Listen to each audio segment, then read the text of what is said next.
media pembelajaran interaktif. Di sini ada dua bilik. Di bilik pertama itu ada tentang penjelasan sumber daya alam.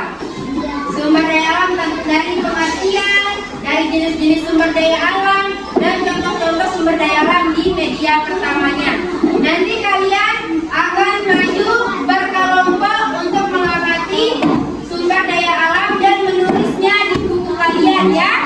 Di bilik keduanya ini ada permainan interaktif. Misalkan di sini itu ada dua permainan. Permainan pertama adalah menentukan sumber daya alam yang dapat diperbarui dan tidak dapat diperbarui dari kartu gambar ini. Misalkan di sini ada gambar apa ini? Gambar besi. Kalau besi ini sumber daya alam yang dapat diperbarui atau tidak? Tidak.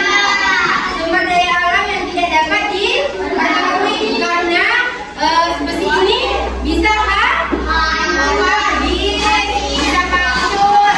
Jadinya sumber besi ini bukan termasuk sumber daya alam yang tidak dapat diperbarui. Berarti ditaruh di sini tidak dapat diperbarui.